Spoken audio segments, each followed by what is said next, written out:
Welcome to Hiraeth, the home of modern Welsh politics. Joining me and Kerry tonight on Hiraeth is members of the Green Party, talking about their recent decision to back independence for Wales. On the pod, we have Anthony Slaughter, the leader of the Green Party in Wales. Hello, Anthony. Hi. And we've got Emily Durrant, the Green Party councillor in Powys. Shemai. Shemai. So, Anthony, would you be able to give us a bit of the background on the Green Party in Wales? I think most people who are interested in politics know about the Green Party, but how successful has the Green Party in Wales been to this point? Obviously, you've got Emily as a councillor, but have you ever had an MP or a member of the Senedd yet? Well, no, we haven't had a member of the Senedd. That will change next year. There's the history of Cynnog Davies, the Group Plaid Green MP. I'm sure we'll talk about more later on, but as a standalone party, Wales Green Party haven't had an MP elected, no. Unfortunately, in England and Wales, we still only have Caroline Lucas as an elected MP, but she does the work of 20 MPs. I mean, I've been an active member for just over 10 years.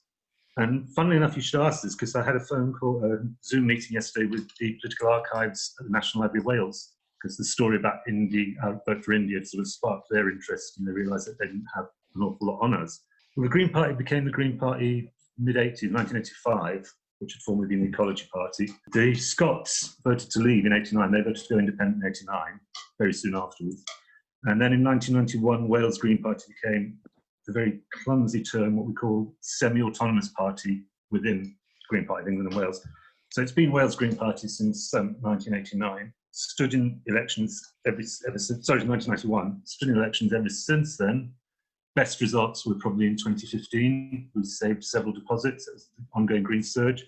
Very good results in the European elections last year, obviously because it's a fairer voting system. Our best assembly, as it was called then, results were in 2011 when we came very, very close to getting the fourth list seat in South Wales Central. So that's where we are now. Membership is growing again. I was deputy leader in 2014, 2015. And that's when the Green surge was going on across the UK. And that was a very exciting time, because it was like watching a taxi meter, watching the membership numbers. I'd log onto the website every few hours just to see how many more people had joined. There was a bit of a downturn after the disappointing Senedd result in 2016. But I'm quite pleased to say that we've seen a short but steady increase in membership for the last 14, 16 months, and revival of some once dormant local parties. So we're getting back to a stage where there is a local party active in every area of Wales. Emily, how did the Green Party get to this stage? How did it get to the stage where you're voting to support Welsh independence? Well, I think that story goes back a lot longer than my time in Wales, so I can't speak for the whole party. I suppose we saw the referendum within the party that is talked about a lot, where the party decided not to split entirely with the England and Wales Green Party.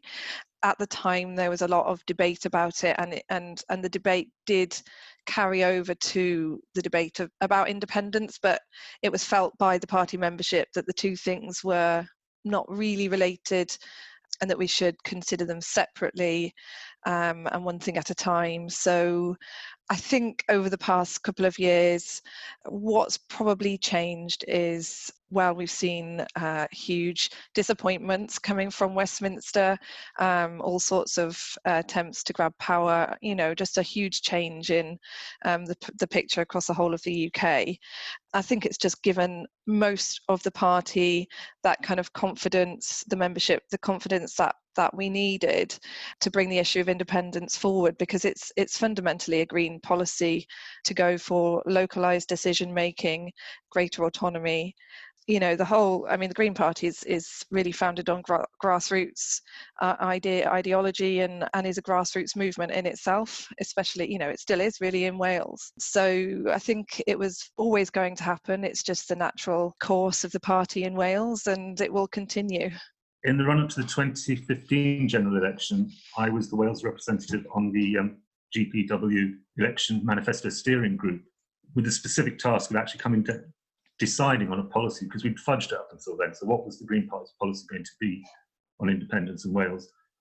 And the form of words that we came up then, which went into the manifesto and became Wales Green Party policy in 2015, was that the Wales Green Party believed in as much devolution, up to and including full independence, as voted for by the people of Wales in any given referendum because as Emily said, we're a party that believes in power being devolved to the lowest possible level. So independence is a logical next step of that. But there was a shift in the mood within the party even then, because 2 years later, a conference where our policy gets made, that policy was changed to Wales Green Party believes that independence is a long-term aspiration for Wales.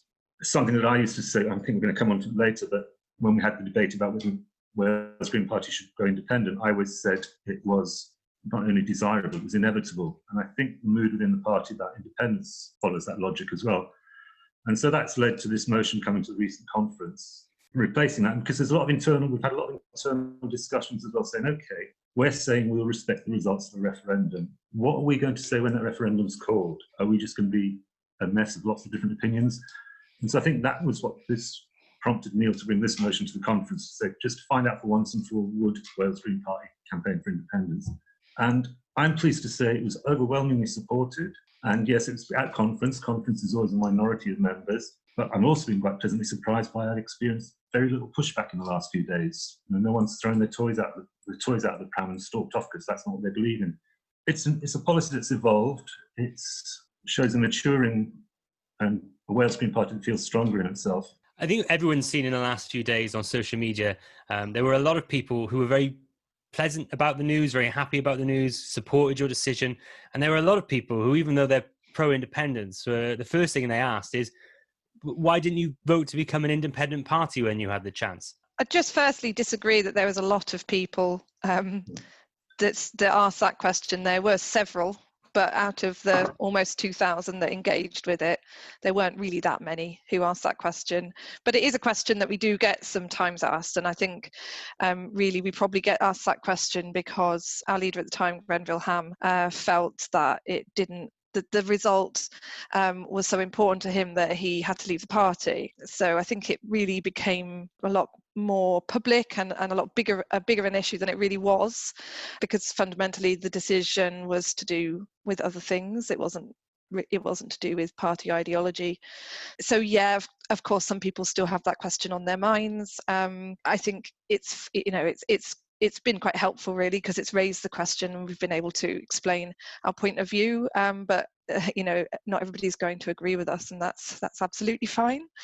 It's a very valid question, and one always happy to answer, except when it comes in block letters or one word. You are the party of England and Wales. Then there's no point engaging there. And I think, again, another interesting thing on the weekend, it didn't come up in any of the conversations. The two issues weren't conflated.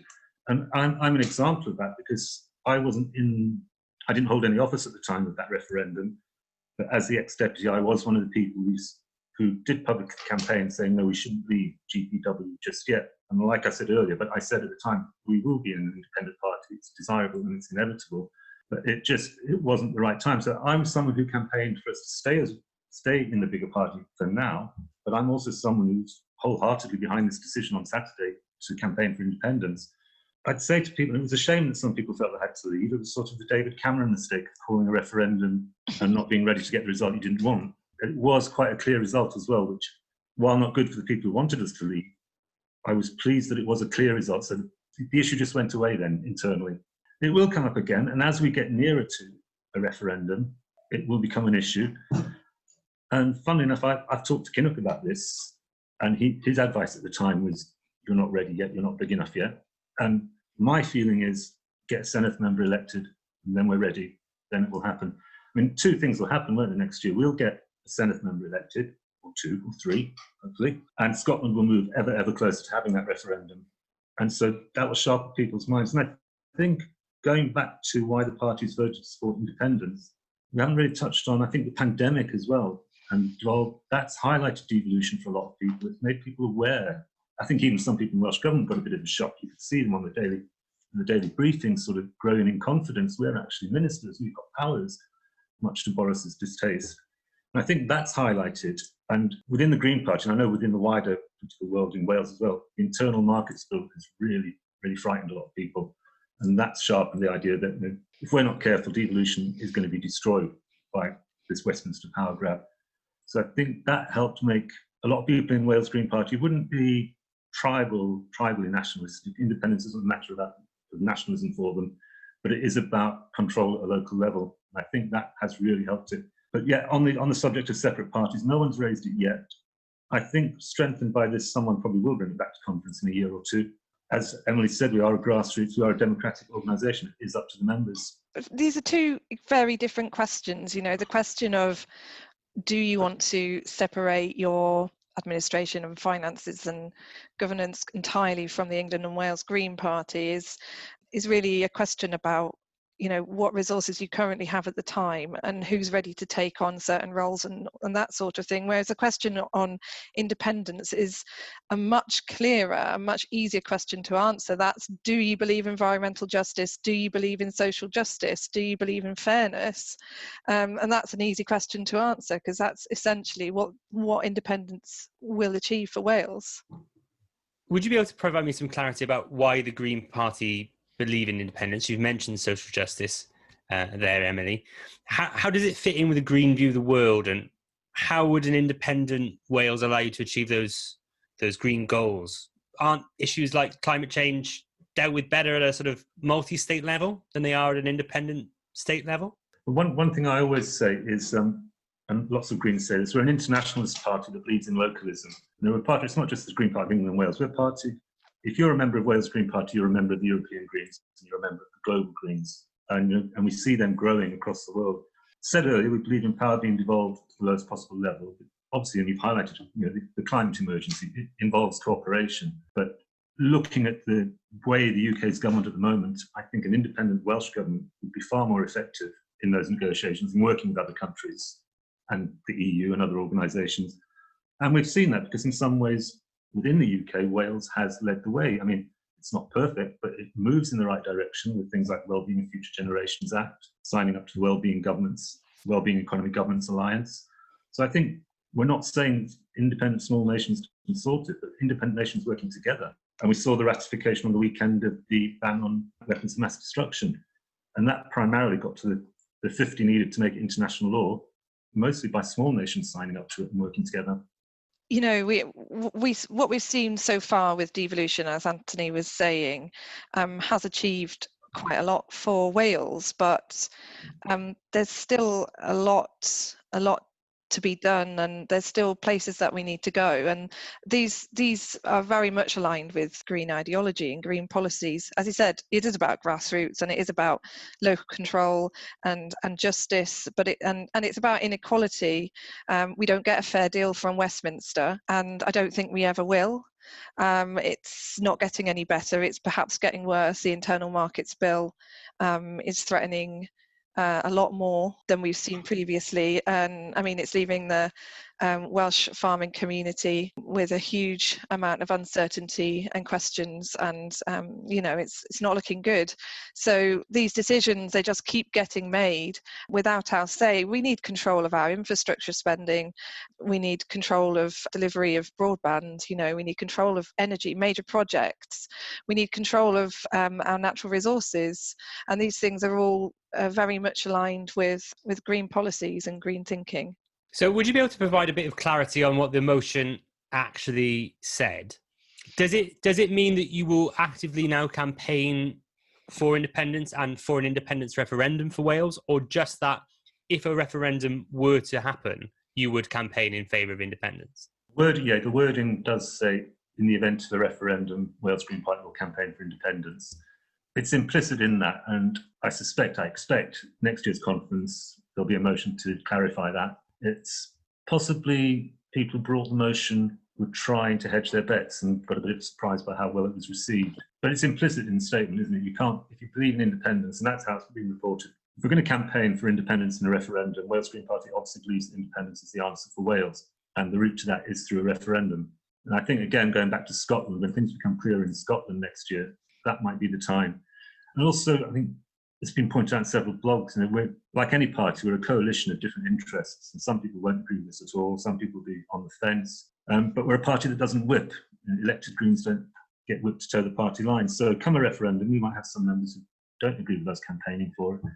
But I get the feeling, and from talking to people, and the way it's been received by the wider indie movement, to me feels like, and I've got to say as well, that's been really overwhelmingly positive. There's been very little point scoring or we've talked about Green Party, England and Wales stuff. There's been very, very little of that. There's just been really good welcoming from people from the indie campaign. And I think it'll become inevitable, and we'll see what our candidates talk about in the election campaign, because it will be a question, and we are going to have to answer it. And my feeling is that yes, but this is, I have to stress, this is me speaking, this isn't adopted policy yet, but yes, we should be calling for a referendum. I mean, so when I'm the lead list candidate for the Mid and West region for the Senedd elections, and in my hustings speech, I made it very clear that independence is something that I would pursue and work towards. So I think I've been able to make my position on it very clear, and I suppose that also gives me the mandate then to use it in my election campaign. But like Anthony said, something I really wholeheartedly respect about the Green Party is we're a party with a very strong ideology, but we don't whip. So, I mean, I hope, I would like to think, and I'm sure this referendum, this decision that we've recently made, it indicates that probably there will be members campaigning. But it hasn't. So we are still developing our Senedd election campaign. We are still writing our manifesto. Our manifesto is, being put together by a committee of members, and it's not yet finalised. So I wouldn't like to sort of predict basically what's going to be on there. I know what I'll be asking for. Well, the way it works as well, it's worth knowing, is what was voted for at conference with our policy. We've got this policy document, Policies for a Sustainable Society in Wales, and that's basically our stance on every issue really. It's our policy document basically, but it's not the manifesto. The manifesto is a separate piece of work. The only constraint is that you can't have anything in the manifesto that contradicts any of these policies that have been voted for. So that doesn't rule out a manifesto, but like Emily said, it's early stages of the manifesto, but it doesn't rule out a manifesto commitment to calling for a referendum.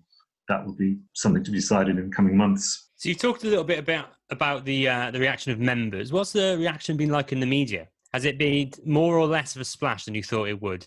Less of a splash from the media, but then that highlights the problem that we've got in Wales, doesn't it? We don't have much of a Welsh political media. That's one of the big problems that hinders this whole debate.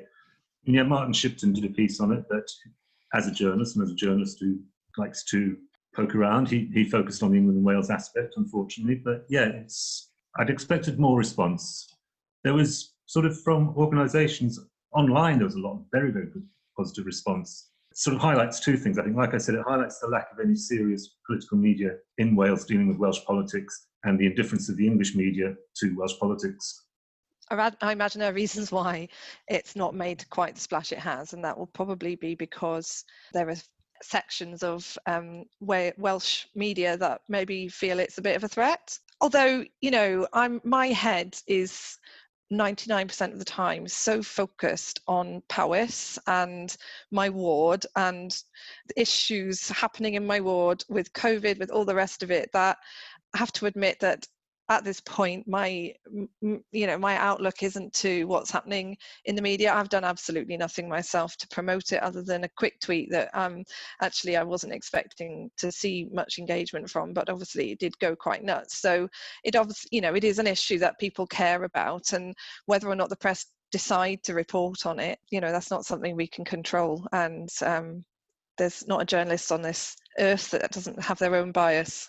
You mentioned Powys there, Emily. Obviously, Powys has been in the news this week with the news that Brecon and Radnish's long-standing member of the Senedd, or Assembly member, depending on your place in history, is standing down. What are the Green Party plans for that? Obviously, I don't know whether you've seen the article by our wonderful Kerry of this parish's article this week, talking about the potential for there being calling perhaps for a new electoral pact between the Green Party and Plaid Cymru. Do you think that's something that could possibly happen in BNR, and if not BNR, then in the future?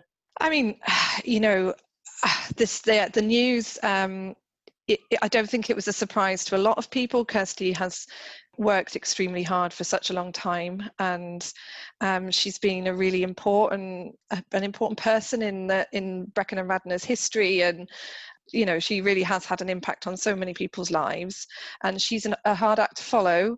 I can't see the Liberal Democrats having the same kind of success with her departure. I think she really carried the party, and I think that leaves a window. So yeah, we're having conversations, but I can't give you any sort of final answer on that yet. We've got a party meeting next week to discuss our strategy, and I'm always talking with my Clwyd colleagues in Powys. We work very well together. We work very closely together. We've talked about it previously, and it's really about timing. So yeah, it's not my decision alone.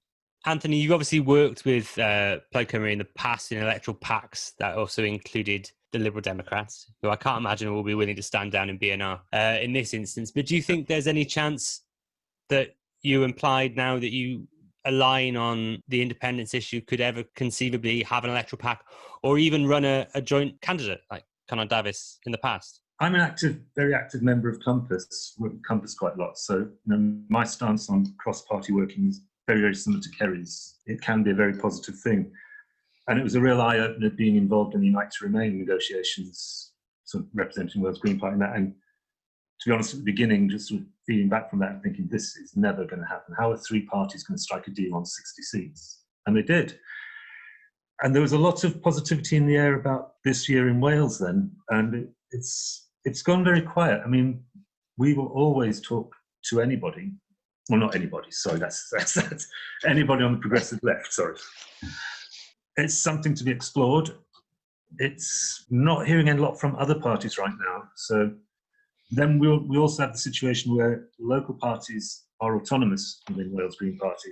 The Wales Green Party Council, the Executive Committee, can suggest and advise, but it can't stop a local party making a decision. That gets a bit awkward with the regions because 3 of the regions have more than one local party, so they've got to work together as well. I wouldn't rule anything out, but like Emily said, nothing's been decided yet. I would like to see us highlighting, we had recently the Future Generations Commission put their manifesto out for the future. And I would like to see some closer cross-party working because there's a lot of stuff in there that we all agree on for Wales. And that's possibly the first step. Let's agree on these things that we need to see happen in Wales and how can we work together to make them happen in Wales. And at some point that might mean electoral pacts.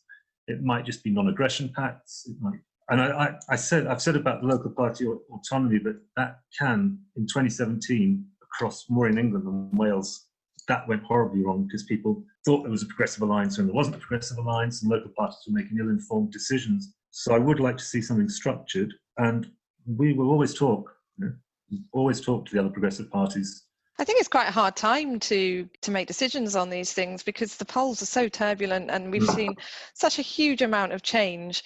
It feels almost way too early to really be making these big decisions. I mean, it's only May 2021, but what a significant change we're seeing every 3 months at the moment. There's also the issue as well. Quite often we have a bigger problem in England. That Labour will target Greens more than they'll target Tories. It's seen as a soft target. So the big question on my mind now is I think there'll probably be 2 strands of implied.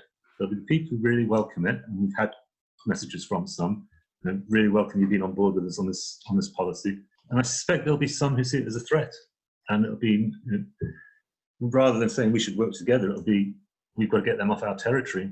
It's going to depend on both how we treat the idea and also how the other parties treat the idea. So you mentioned the Unite to Remain negotiations, Anthony. At any point during those negotiations, was the Senedd election mentioned, or is it just for the general election at the time that there was negotiations about the pact? Not formally, no. Away from BNR and looking towards next year, where do you think the opportunities for growth are for the Green Party? We've had Lauren James and Sean Thomas on in the past to talk about your electoral chances next year, but do you think there are enough space for the Greens at the moment in Welsh politics? You've got to look at the historical moments as well. I mean, we had the fantastic result in New Zealand last week with the Greens increasing their vote. Obviously, and that's fairly similar system, a slightly better one than ours. But then you've got, quite shocked doing this, preparing for my conference, opening speech for conference. Greens in Europe are in government in one shape or form in 8 countries in Europe now.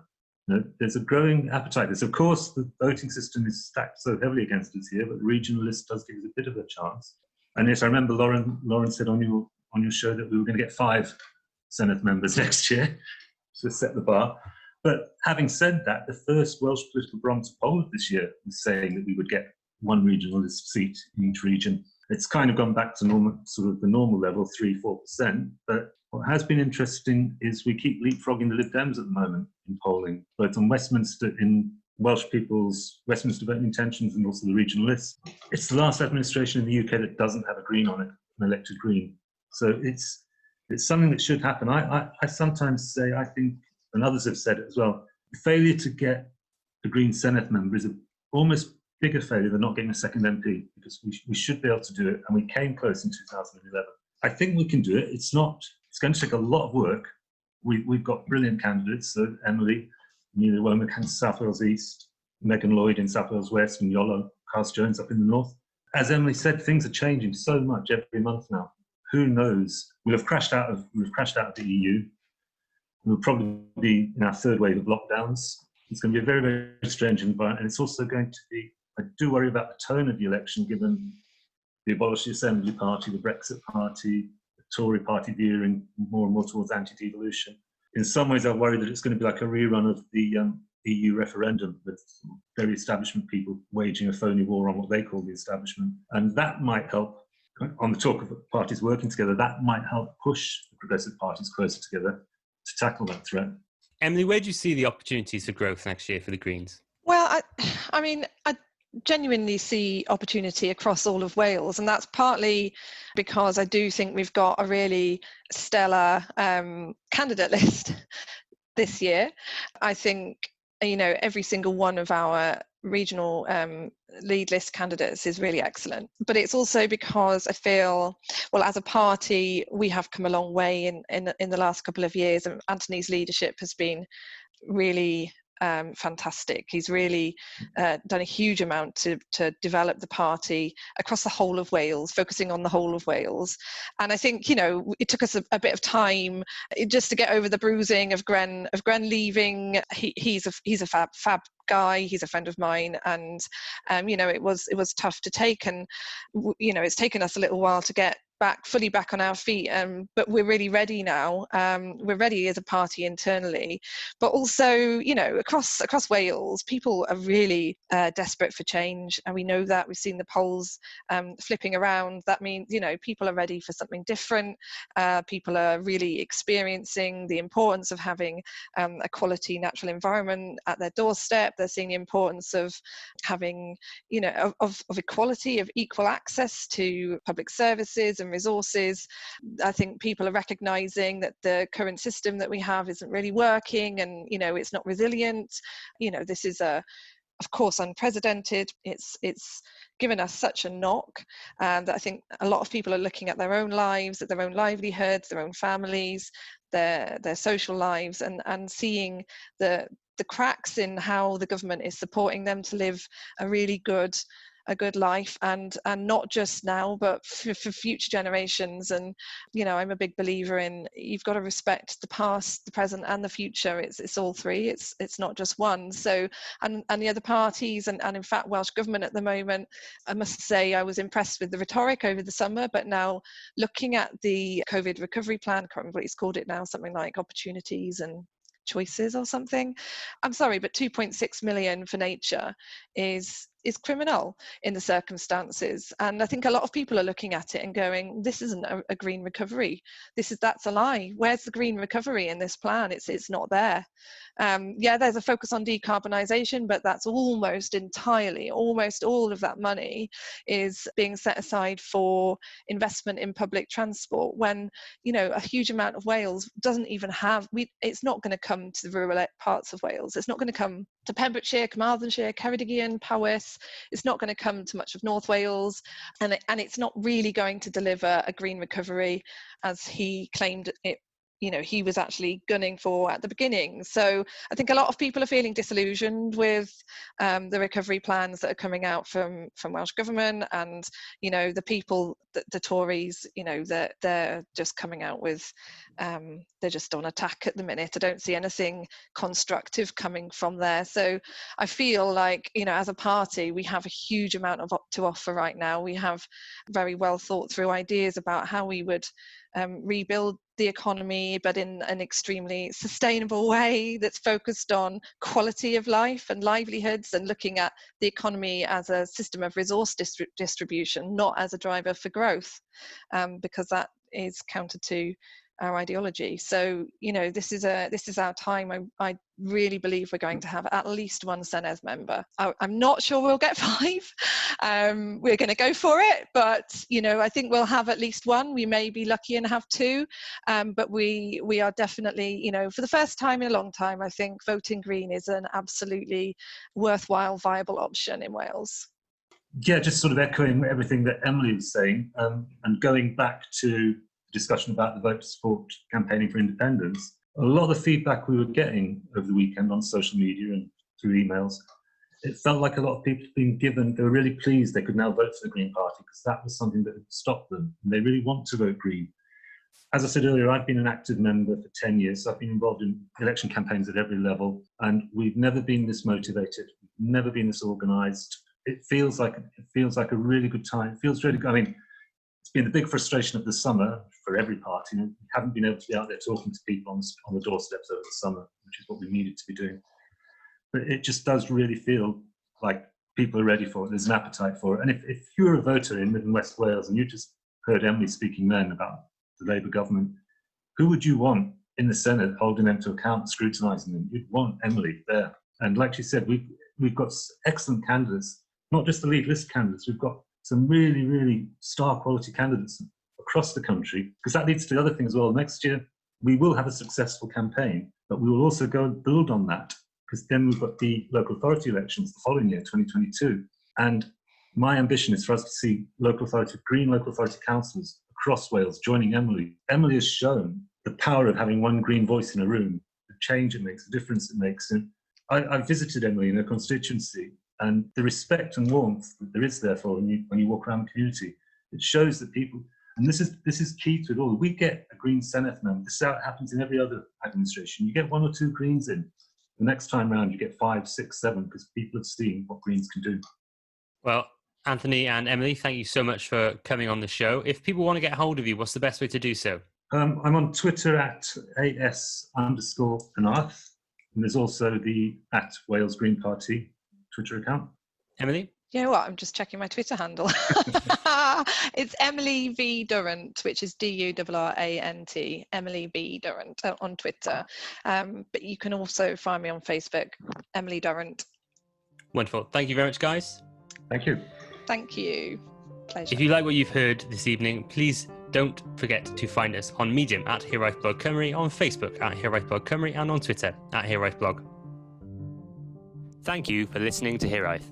If you like what you heard, please don't forget to subscribe, rate and review.